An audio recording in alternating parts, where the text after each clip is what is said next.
Oke, ini pertama kali aku nutur ya, jadi mungkin, perkenalan dulu. Perkenalkan aku, Rafila Raidatul, panggilnya Pila aja. Saat ini statusnya sebagai mahasiswa semester 3 angkatan corona pertama kali, 2020, jurusan Akuntansi Internasional di Universitas Negeri Semarang. Untuk hari ini, kita belajar summary. Kalau summary itu udah belajar summary. Kelas 10, kelas 11, atau kelas 12. Soalnya summary itu dari dari SMP ya. Selalu per tahun itu selalu keluar di ujian nasional. Kalau dulu kan masih ada ya dari SMP, dari SMA, bahkan sampai UTBK. Cuman memang mungkin tingkat kesulitannya itu meningkat per tahunnya gitu. Oke, lanjut ya. Nah, ini ada table of contents-nya.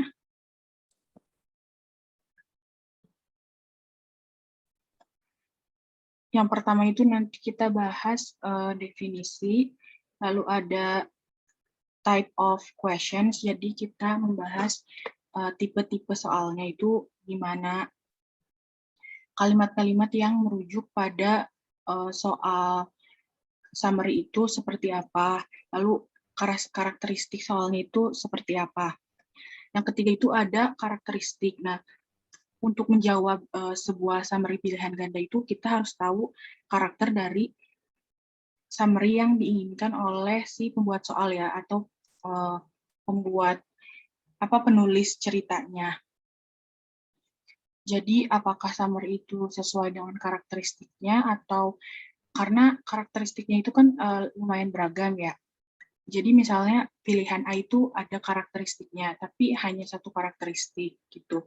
Terus pilihan yang B misalnya cuma ada 2 karakteristik. Nah, kita harus pilih yang summary-nya itu yang benar-benar mencakup semua karakteristik yang ada.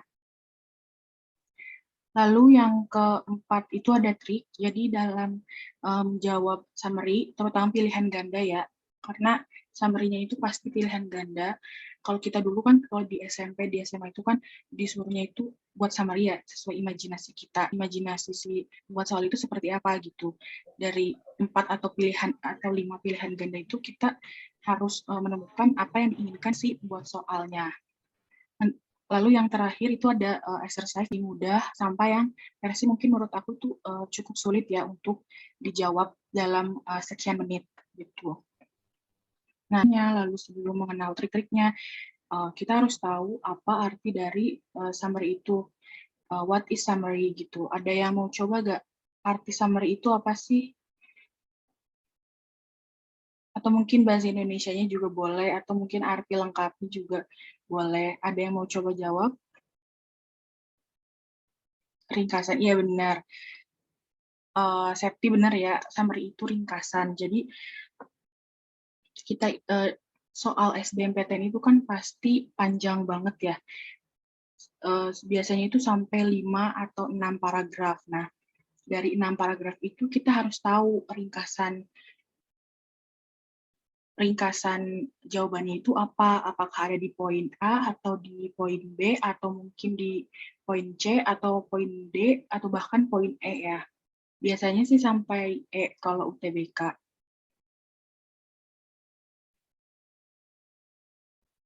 Nah, kita lihat sebenarnya ringkasan itu artinya adalah menuliskan kembali sebuah teks dengan lebih singkat menggunakan bahasamu sendiri. Jadi kalau seperti yang aku tadi bilang ya, kalau SMP terus SMA itu pasti kita itu pakai pemahaman kita sendiri. Bagaimana kita cara membuat ringkasan itu harus sesuai dengan teks, tetapi juga bahasa kita sendiri. Tapi itu guru ya kalau di SMA sama SMP. Nah, lalu tujuan ringkasan itu apa? Tujuan ringkasan itu agar membantu memahami sebuah teks dengan lebih baik, mengklarifikasi pemahaman kita tentang ide dalam teks, dan menggunakan informasi dari teks dengan tepat. Nah, untuk di sini yang aku pengen kasih tahu itu, di sini kan ada ya, mengklarifikasi pemahaman kita tentang ide dalam teks. Nah, pasti dari satu teks itu kan idenya itu banyak ya. Nah, tapi kita harus cari dari setiap paragraf itu ide yang paling mendekati atau ide yang paling tepat gitu. Nah, lalu yang di sini juga ada menggunakan informasi dari teks dengan tepat.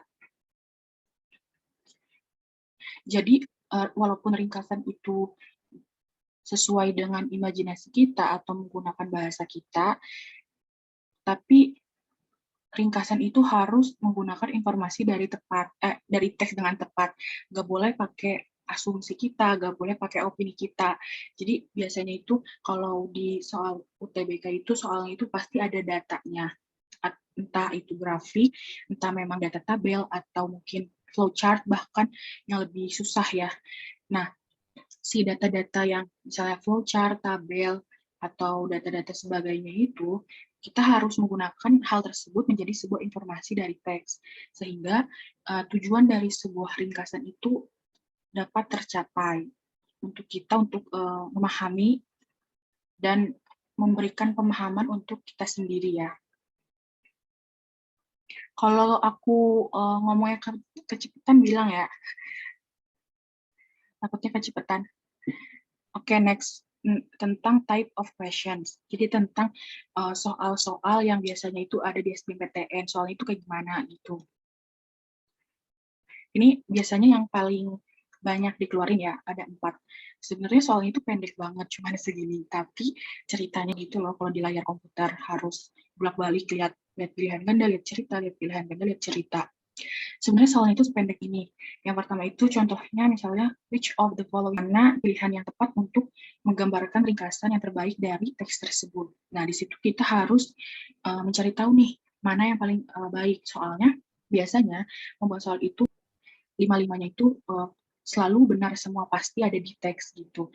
Nah, tapi mana yang paling mendekati, yang paling bagus untuk menggambarkan si summary itu.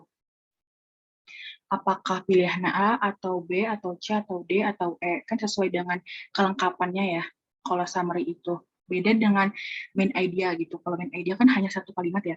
Misalnya ada di paragraf pertama atau di paragraf terakhir, kalau main idea itu ya. Atau bahkan kalau main idea itu dari judul aja sudah terlihat. Nah, kalau si summary itu biasanya tidak sesuai dengan judulnya. Misalnya judulnya itu cuman, misalnya judulnya motorcycle misalnya ya, judulnya itu motor. Nah, tapi isinya itu bukan mendeskripsikan motor gitu.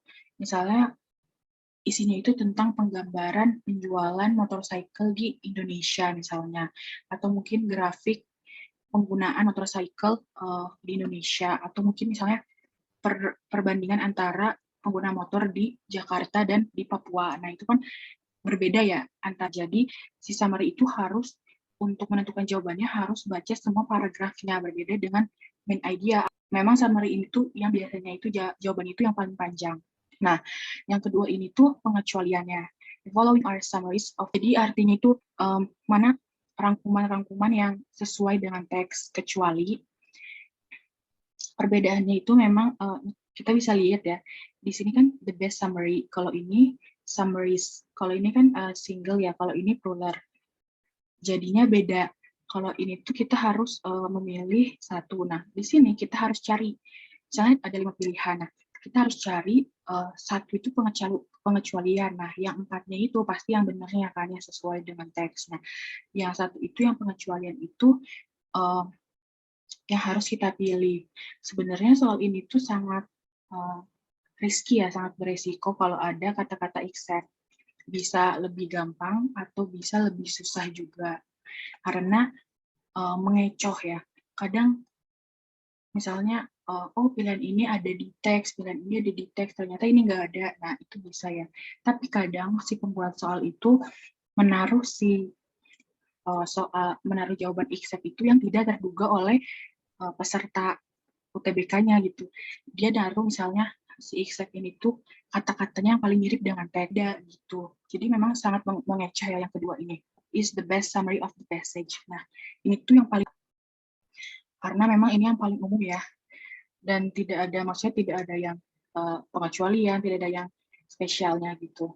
Lalu, jadi artinya teks tersebut dapat diringkas sebagai, nah kita harus pilih yang paling cocok untuk sama teks yang diberikan oleh si pembuat soalnya.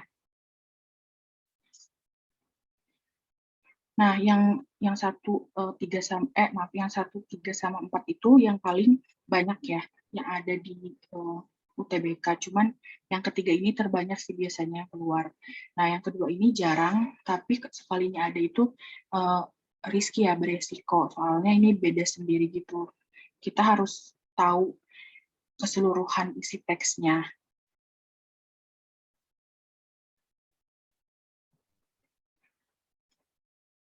Oke, next tentang karakteristik. Jadi,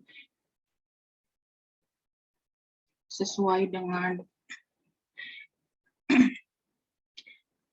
kalau di bahasa Indonesia itu adanya seperti ini ya, karakteristik teks-teks, misalnya teks deskriptif yang kayak gitu ya. Nah, di bahasa Inggris juga ada karakteristik, bahkan di summary juga ada gimana sih menemukan summary yang sesuai dengan karakteristik, yang sesuai dengan ketentuannya, yang paling lengkap.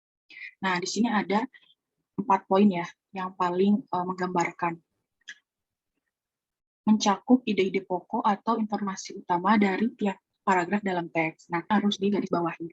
Kenapa? Karena ini tuh yang membedakan summary dari teks-teks lainnya.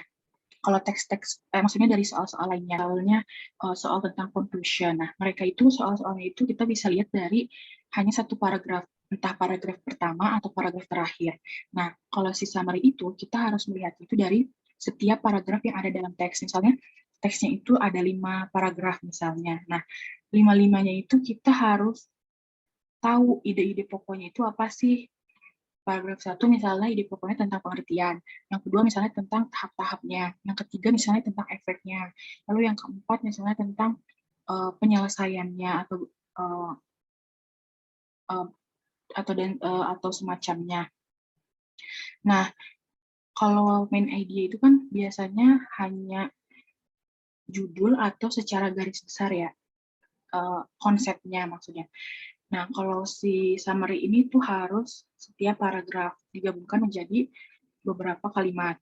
Lalu nanti kalian bisa lihat di pilihan gandanya itu, kalau kalian lihat soal-soal topik and main idea atau conclusion itu, jawaban pilihan gandanya itu pasti pendek-pendek, satu kalimat atau biasanya satu kalimat, tapi maksimal kadang ada yang 2 kalimat. Nah, kalau si summary ini tuh biasanya 3 atau bahkan 4 kalimat, satu pilihan gandanya itu.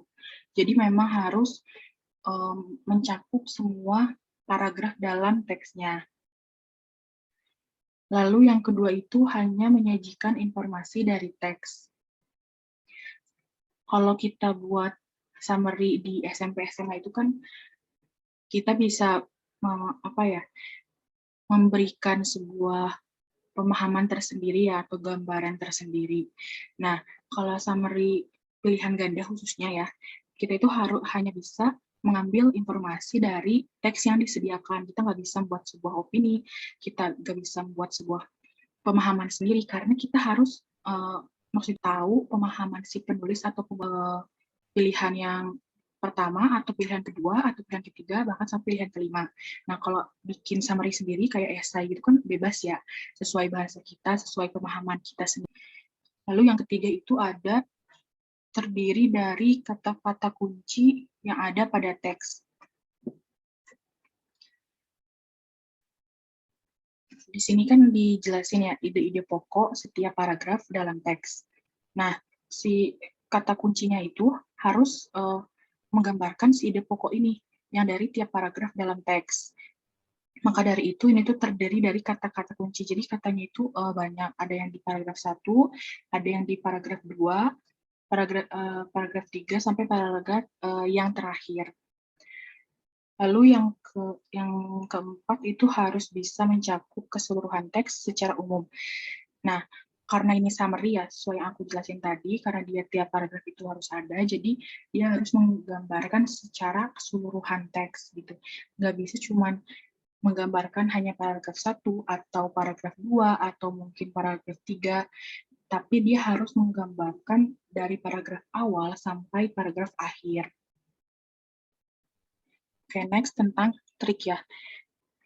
Trik ini tuh gimana cara kita menjawab di soal-soal, khususnya soal-soal UTBK yang rumit ya, Kit. Nah, kan waktu itu biasanya itu 15 soal itu biasanya 10 menit atau 12 menit. Bahkan satu soal aja nggak cukup untuk 1 menit. 1 menit untuk baca teks itu kan kadang nggak cukup ya waktunya. Jadinya kita harus summary itu gimana. Nah, ini ada yang pertama itu lakukan skimming. Skimming itu teknik membaca sekilas teks soal agar bisa mendapat gambaran umum tentang apa yang dibahas di dalam teks. Nah, skimming ini tuh kayak teks baca cepat ya. Jadi kita harus benar-benar memanfaatkan waktu, karena satu soal tuh 1 menit aja nggak cukup harusnya ya. Tapi yang dikasih waktu oleh UTBK-nya itu cuma beberapa menit gitu. Gimana sih caranya melatih skimming? Nah, kalau skimming ini tuh harus dilatih, nggak bisa misalnya 1 hari langsung bisa gitu baca cepat. Nah, tes untuk melatih skimming ini tuh harus dilakukan mungkin beberapa bulan ya. Nah, mumpung kalian masih 5 bulan ya atau 4 bulan untuk UTBK, kalian bisa melatih si skimming ini. Nah, caranya itu biasanya kalian 1 hari aja baca apa ya, baca teks artikel, biasanya artikel luar negeri ya.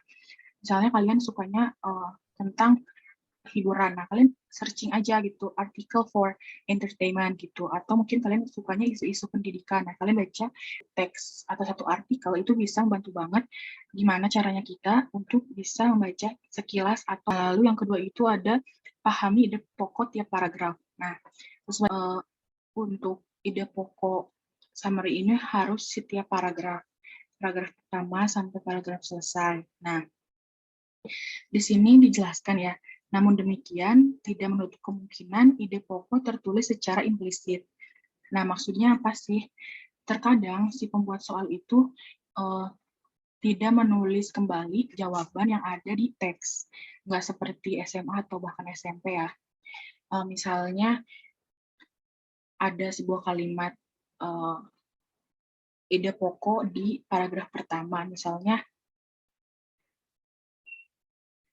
President of Indonesia flies to USA at in the morning misalnya ya. Nah, di pilihan gandanya itu nggak ada kata-kata in the morning, tapi adanya itu kata-katanya itu at 7 a.m. misalnya. Nah, kita harus tahu kalau 7 a.m. itu in the morning, kita nggak boleh tertukar ya, apalagi antara AM atau PM gitu. Si pembuat soal ini tuh pengen tahu kemampuan kita untuk kemampuan dasarnya ya, untuk membedakan AM, PM gitu. Atau bisa juga contoh yang kedua itu misalnya Indonesia, dan Thailand mengadakan hubungan kerjasama. Nah, tapi di pilihan gandanya itu nggak ada negara Thailand gitu misalnya, tapi adanya itu kalimat Indonesia with one of Southeast Asian country gitu, kerjasama dengan salah satu negara Asia Tenggara. Nah, kita kan harus tahu ya kalau Southeast Asian itu adalah negara Asia Tenggara. Nah, di situ nggak akan dikasih tahu kalau Thailand itu ditulis lagi, kalau Southeast Asian country itu negara Asia Tenggara. Nah, si pembuat soalnya itu pengen tahu kalau kita tuh bisa nggak sih menyimpulkan kalau Thailand itu negara Asia Tenggara, apakah kita tahu bahasa Inggrisnya negara Asia Tenggara. Lalu yang ketiga itu yang terakhir, identifikasi ringkasan pada pilihan jawaban. Sebuah ringkasan itu kan untuk membuat teksnya itu lebih pendek atau ringkas ya, dari yang 5 paragraf atau bahkan 6 paragraf jadi cuma 4 kalimat doang. Jadinya pendek banget. Nah, tapi walaupun ringkasan itu lebih pendek atau menggunakan kosakata yang berbeda, kayak tadi ya contohnya yang in the morning itu diganti jadi at 7 p.m. Atau mungkin contoh lainnya, biasanya yang lebih susah itu negara ya. Misalnya New York gitu. Misalnya kalimatnya his family fly to New York, tapi di teksnya itu nggak ada New York, itu diganti jadi USA misalnya. Nah, si pembuat soal itu pengen tahu, kalau kita tahu USA itu apa, karena memang USA itu kadang United Kingdom, kalau USA itu untuk Amerika, New York. Nah, walaupun kosakatanya berbeda, tetapi kan intinya sama ya, maksudnya negara Amerika gitu.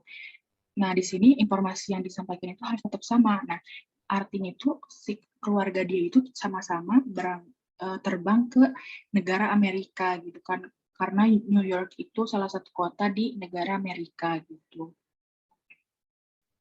Nah, di sini kita mau latihan ya. Soal pertama kayaknya soal yang paling mudah, yang biasanya masih ada di UN SMA ya kalau dulu. Nah, ini kalau mungkin kalian kaget ya lihat soalnya, karena panjang banget. Tapi kalian harus tahu kalau teks ini tuh pendek sekali dan sangat mudah untuk standar UTBK. Nanti ada yang soal terakhir itu yang biasanya ada di UTBK ya. Nah, salah satu teks yang mudah itu yang kayak gini. Kalian bisa lihat dari jawabannya. Jawabannya itu hanya satu kalimat ya, lihat. Nggak, dari A sampai E itu jawabannya hanya satu kalimat. Gimana itu sangat mudah untuk dijawab dalam standar UTBK. Dan biasanya masih ada sih kayak di sekolah SMA, karena nggak ada UN lagi juga. Nanti habis ada yang jawab, kita bahas. Kalian bisa baca dulu, terus yang paling cocok dengan si soal. Jawab di kolom chat juga boleh.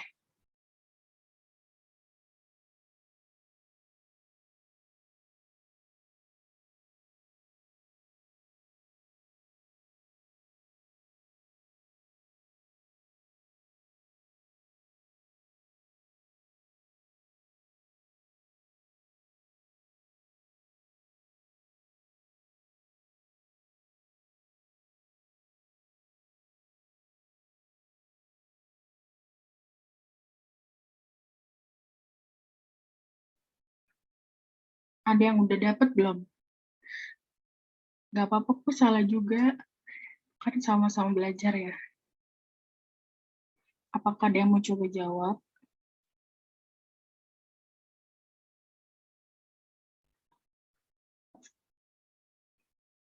Kalau enggak, bahas bareng-bareng kali ya.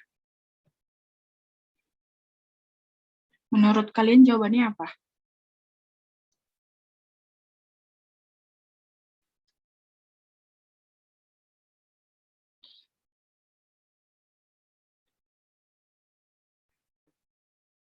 Kata Septi kata Azahra B.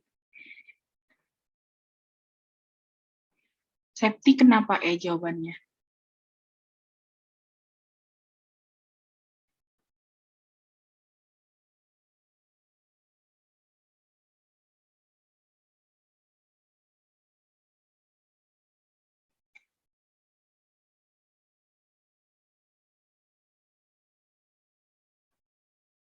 Tadi kata Azahra B ya.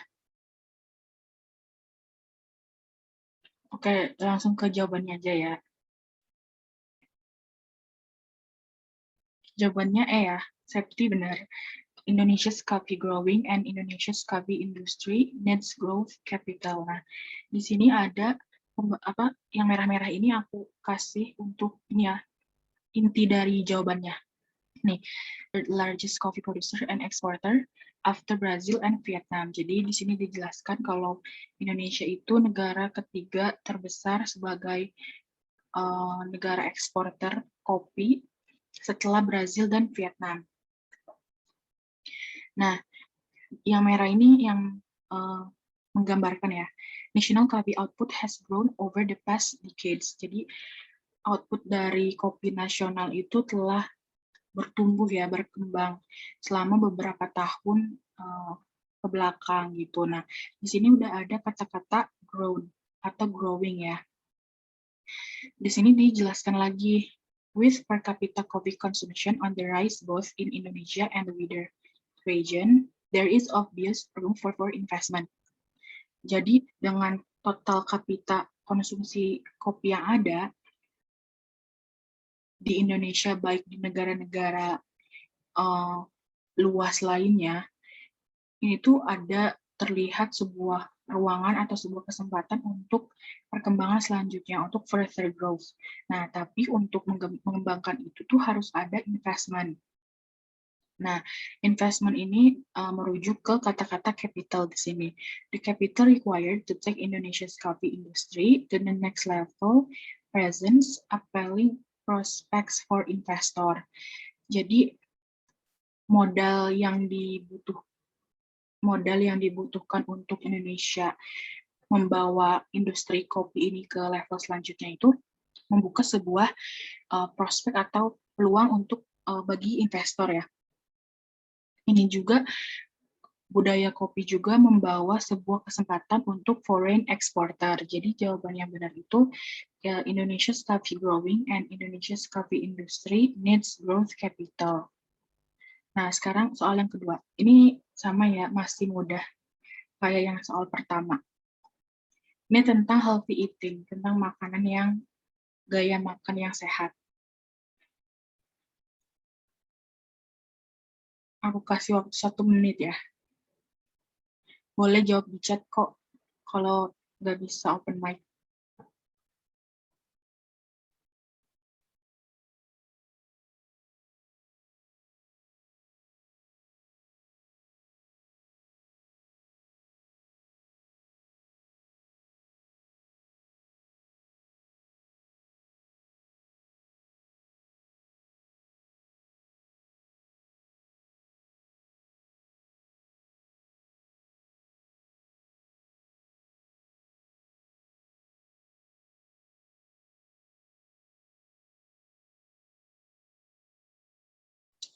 Ada yang mau coba jawab nggak?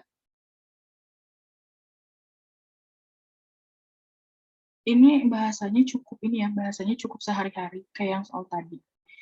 Kata Septi D itu apa? Good diet means to be healthy by eating fresh fruits, vegetables, and less carbohydrates. Kalau yang lain apa selain Septi?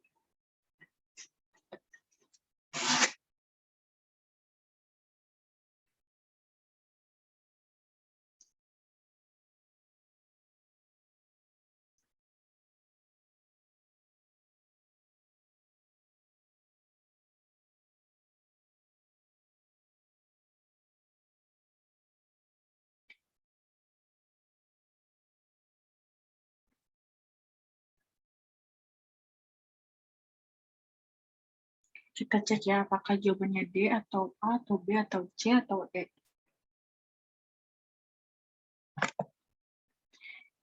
Jawabannya ternyata E lagi, yaitu healthy diet means physiologically balanced intake of nutrients and results in good mood. Sebenarnya ini tadi merujuk ke karakteristik yang kata kunci ya. Nih, di setiap paragrafnya itu ada kata kunci yang selalu dibahas. Kita lihat ya yang paragraf pertama, misalnya about feeling great, having more energy, improving your outlook, and stabilizing your mood. Jadi daripada tentang diet strict atau tentang mengurangi makanan yang kita suka, itu yang great gitu, yang kita rasakan itu memuaskan. Lalu yang lebih improving your outlook, jadi meningkatkan penampilan kita, dan kita harus tandai ya, karena itu selalu dibawa di paragraf pertama sampai paragraf selesai, sampai paragraf 4 ya. Di paragraf kedua ada lagi kata-katanya itu, your diet can also have a profound effect on your mood and sense of well-being. Nah, di sini kita harus garis bawahi lagi kalau ada kata-kata on your mood-nya juga. Dari paragraf 1 sampai paragraf 2 kita udah tahu kalau your mood itu sebagai kata kunci ya. Nah, di paragraf ketiga itu kita dijelasin lagi. Eating more fresh fruits and vegetables, cooking meals at home, and reducing your intake of sugar and refined carbohydrates, on the other hand, may help to improve mood and lower your risk for mental health problems. Jadi, makan sayuran, buah-buahan yang fresh itu, lalu memasak masakan di rumah, dan mengurangi intake sugar untuk makanan, gula untuk karbohidrat. Juga membantu kita untuk meningkatkan mood atau suasana hati kita dan menurunkan resiko untuk reducing your intake of sugar itu menggambarkan balance intake. Jadi buah-buahan dan sayuran kita juga harus mengurangi gula dan memasak menggambarkan lagi tentang improve juga, dibahas lagi tentang mental health problems juga. Jadi udah jelas ya kalau moodnya itu pasti terdapat dalam salah satu jawaban di pilihan gandanya. Nah, yang paragraf terakhir itu seperti penegasan kepada kalimat yang physiologically balanced intake. Di sini yang merah-merah ini dijelaskan, you do not have to completely eliminate foods you enjoy to have a healthy diet and make a difference to the way you think and feel. Jadi di teks ini dijelaskan kita nggak usah mengganti misalnya secara keseluruhan itu mengeliminasi makanan yang ingin kita miliki selama diet itu berlangsung. Jadi kita harus balance. Walaupun kita mengeliminate foods, tapi kita juga bisa pilih-pilih makanan mana yang ingin kita konsumsi. Soal selanjutnya, kata kuncinya itu harus di paragraf ya, Kak. Kalau di semua paragraf itu ada, berarti itu kata kunci gitu. Nah, misalnya ada di kalimat pertama itu di paragraf pertama misalnya kamu berpikir itu kata kunci ini misalnya. Nah, apakah di paragraf kelima itu masih ada kata kuncinya atau hanya di paragraf 1? Tapi untuk memastikan kata kunci itu harus ada di semua paragraf. Dari paragraf 1 sampai paragraf 5 gitu. Gitu ya, Septi. Apakah paham nggak? Oke. Nah, kita lanjut ke soal berikutnya ya. Ini tentang healthy lifestyle lagi. Yang tadi kan tentang makanan sehat. Kalau ini gaya hidupnya. Ini nggak bisa aku merahin ya karena teksnya berbentuk gambar. Apakah ada yang mau coba jawab? Aku kasih waktu 1 menit ya.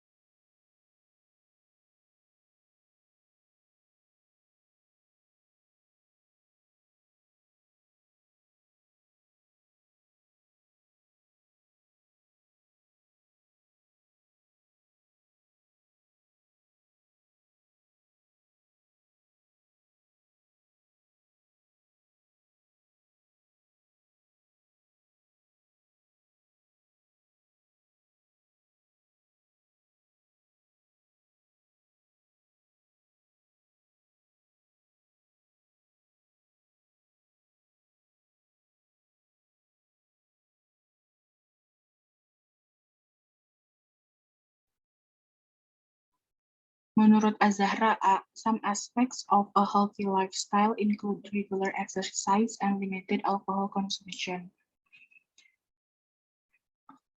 Kalau yang lain apa? Selain A, atau mungkin sama jawabannya A juga.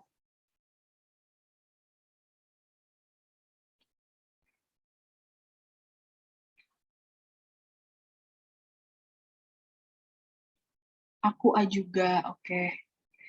Oke, bahas ya. Jawabannya itu bukan A ya, teman-teman. Memang ini mengecoh. Jawabannya D maksudnya bukan E. Being healthy pilihan gandanya. Kita cek some aspects of a healthy lifestyle include regular exercise. Di sini dijelaskan, kayaknya kalian terkecoh di sini ya, paragraf pertama.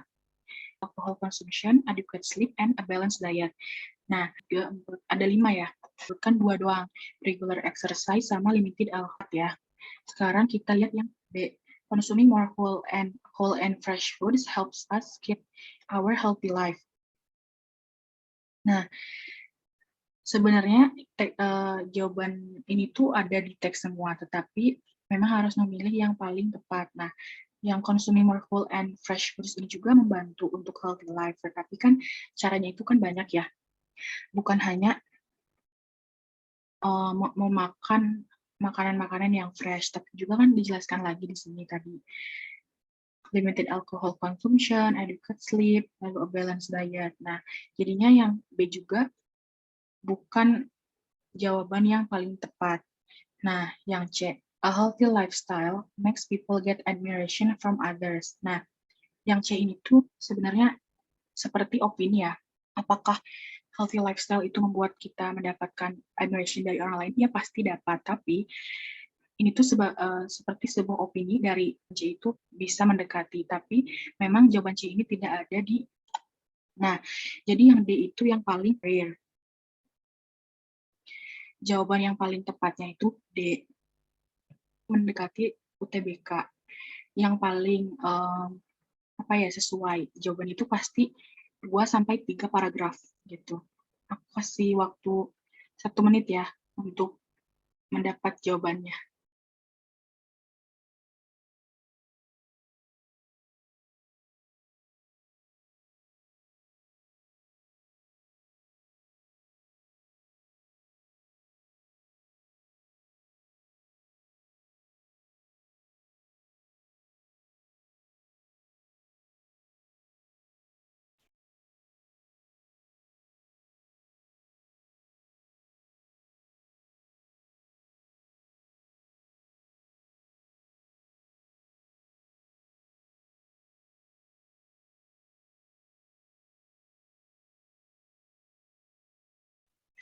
Ada yang udah dapat belum jawabannya?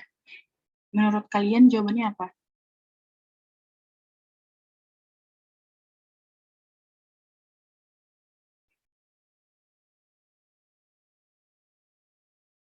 Ini memang paling susah ya, yang paling sulit.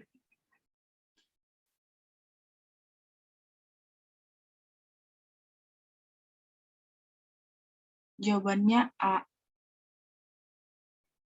Oke, A. Kalau menurut yang lain gimana?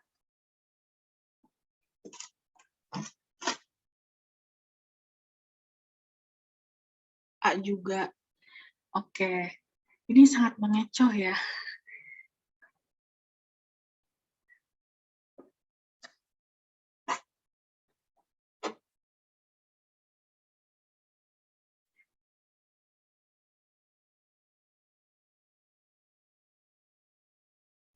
Jawabannya adalah B. Oke, aku jelasin dulu ya. Dari iya memang ini tuh teks yang paling mendekati. Memang akan sepanjang ini untuk standar TBK. Kita bahas per ini aja ya, per pilihan ganda.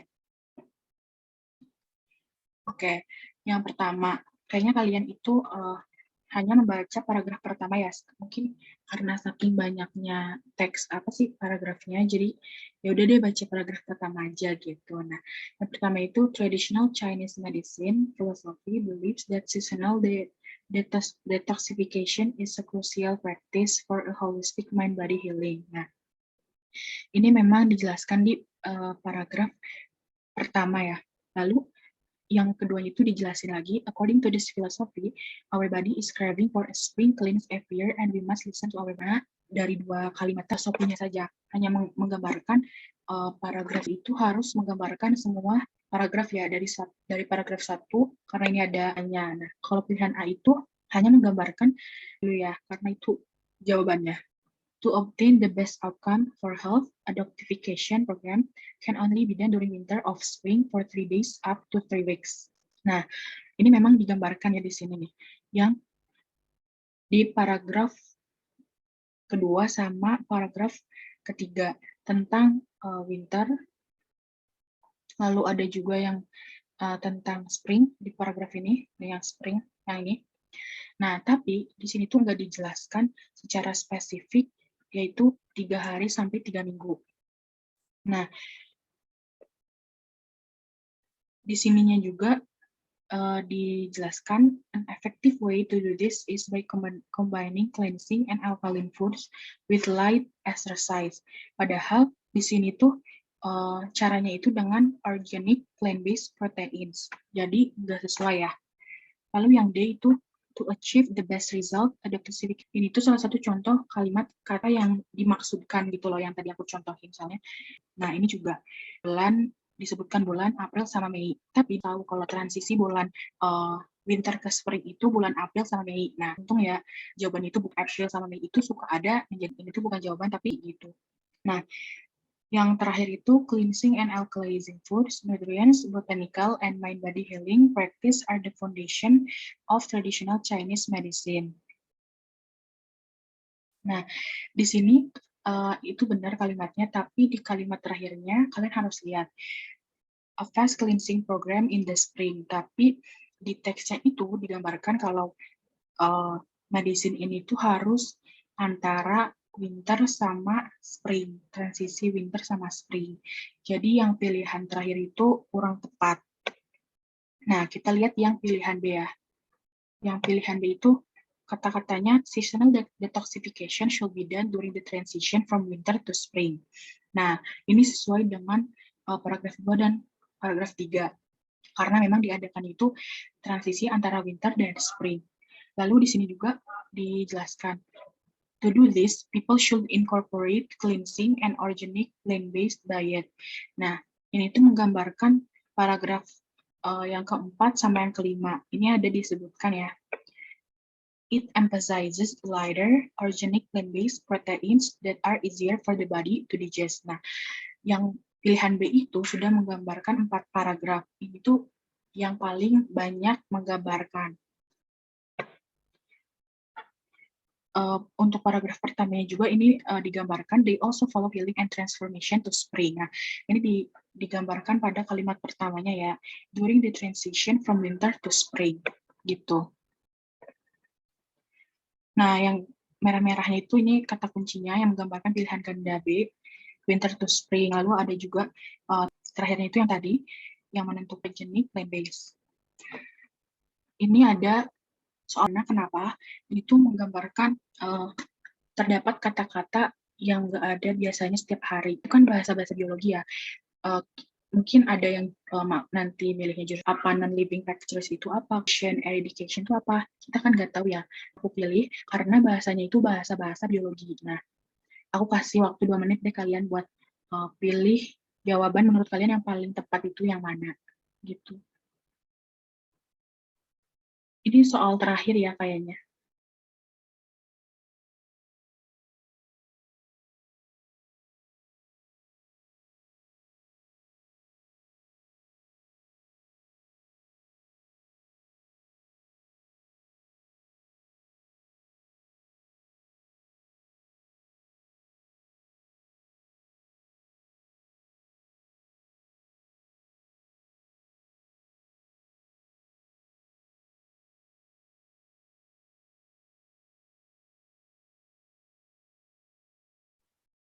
Menurut kalian jawabannya apa?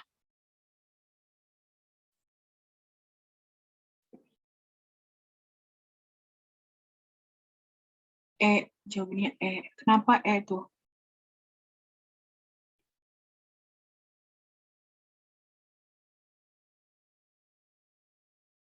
Oke, E.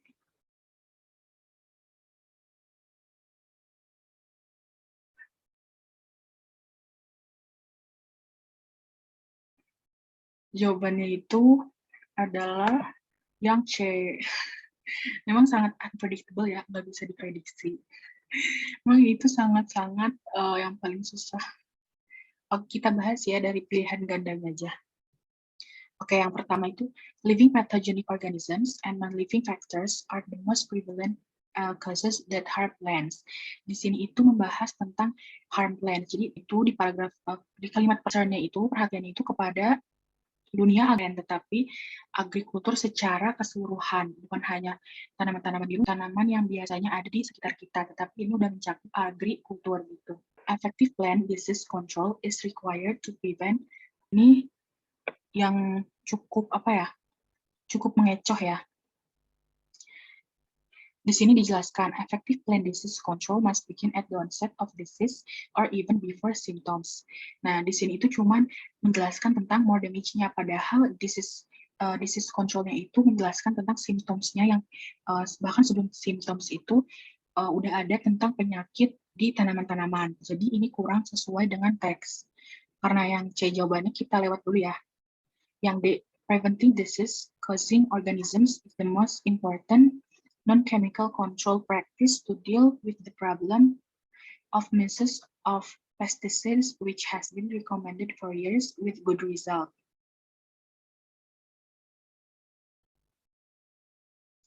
Nah, ini dijelaskan di paragraf keempat di sini tentang preventing the entrance and jawaban di sini yang paling penting, yang non-chemical control, avoid bring garden. Jadi artinya itu atau virus ya di sekitar garden atau halaman yang sesuai. Nah, yang E tadi ada yang jawab E ya. Nah, ya yang E ya. Yang E itu menurut aku yang paling mudah dikatakan bukan jawaban. Kenapa? Yang pertama itu di sini, culture and sanitation practice are the key. Padahal di sini itu dijelaskan bahwa eradication can be accomplished by sanitation, crop rotation, following, and soil sanitation treatments. Jadi kurang sesuai dengan yang ada di teks. Nah, ini juga dijelaskan kalau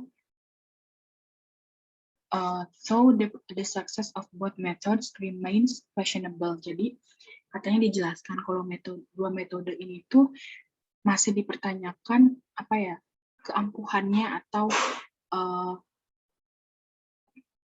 ke apa ya misalnya kebagusan dalam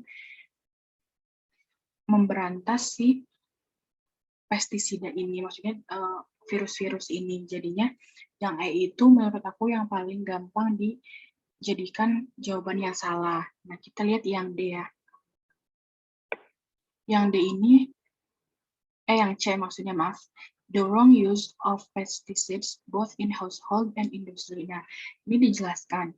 Both in household and industry. Jadi, penyalahan penggunaan pestisida baik di household, di perumahan-perumahan, atau di industri dan di industri. Kalau yang A itu kan hanya menggambarkan di perumahan ya, di rumah. Kalau yang ini, yang C itu menggambarkan paragraf 1. Yang agriculture tadi, yang industri, sama household-nya itu yang home garden. Lalu, di sini dijelaskan juga several methods including resistance, exclusion, and eradication. Nah, di sini tuh dijelaskan metodenya itu yang paling lengkap. Yang itu cuma satu metode, yang D cuma menggambarkan satu metode, yang E menggambarkan metode satu benar, satu salah. Nah, yang C itu yang paling benar, karena ada beberapa metode, seperti resistance, exclusion, dan eradication. Jadi jawabannya itu yang benar adalah yang C, gitu. Iya yang C. Kelihatannya kayak E. Nah, mungkin ini akhirnya ya. Dari materi yang tadi kita pelajari, apakah ada yang ingin bertanya?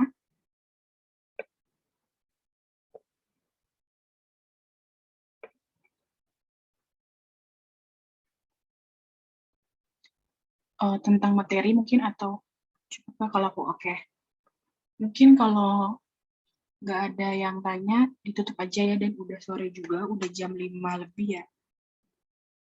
Jam 5.13, hampir 1 jam. Terima kasih untuk teman-teman yang sudah join Zoom. Terima kasih juga atas perhatiannya. Mohon maaf apabila ada kesalahan, baik dari kata dan perbuatan. Sekian dari aku ya. Semoga kalian lancar SBMPTN-nya dan keterima di universitas yang diinginkan. Oke, sama-sama Septi dan Azhara. Thank you udah join dari aku. Wassalamualaikum warahmatullahi wabarakatuh. Semangat, belajarnya semangat ya. Aku stop dulu ya recordnya.